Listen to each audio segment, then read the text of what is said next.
জয় শ্ৰী সীতাৰাম। আমি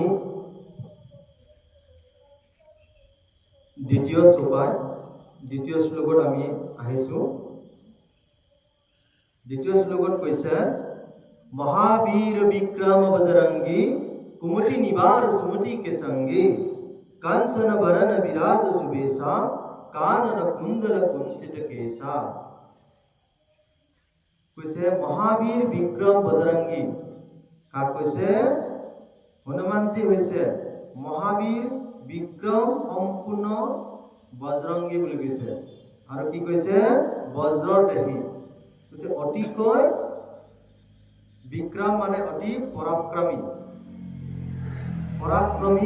প্ৰতাপ সম্পূৰ্ণ শক্তিশালী বুলি কৈছে। হনুমানজী অতি শক্তিশালী আছিলে, পৰাক্ৰমী আছিলে। আৰু কি কৈছে হনুমানজী?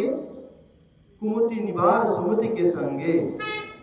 কৈছে কুমতি যিবিলাক দুৰ্মতি নাশক। হনুমানজী কৈছে দুৰ্মতি নাশক আৰু সুমতিৰ লগৰীয়া। যিবিলাক দুষ্ট অসুৰ আছিলে সিহঁতক কি কৰিছিলে? হনুমানজী নাশ কৰিছিলে, বিনাশ কৰিছিলে। আৰু যিবিলাক কুমতি ঈশ্বৰৰ নাম গুণ গায়, সদায় সত্যত চলে, সত্য পথত চলে, সেইসকলক কি কৰিছিলে? হনুমানজী সদায় কৃপা কৰিছিলে আৰু ৰক্ষা কৰিছিলে, সহায় কৰিছিলে বুলি কৈছে।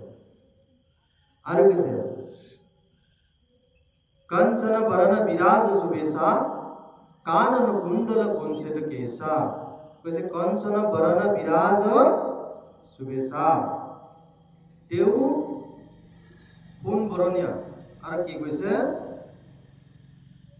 হনুমানজী কি বৰণীয়া কৈছে? সোণ বৰণীয়া আৰু অতি সুন্দৰ ৰূপ সম্পূৰ্ণ আছিলে। হনুমানজী যদিও কপি আছিলে তথাপিতো কি আছিলে বোলে?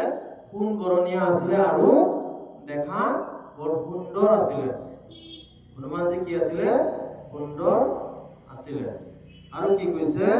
কানন কুণ্ডল কুঞ্চিত কেশা, কাণত কি আছিলে বোলে? কুণ্ডল আছিলে। কাণত কি আছিলে? কুণ্ডল। আৰু কি কৈছে? কুবিত কুঞ্চিত কেশা কৈছে। আৰু কি কৈছে? মুখত বোলে চুলি আছিলে।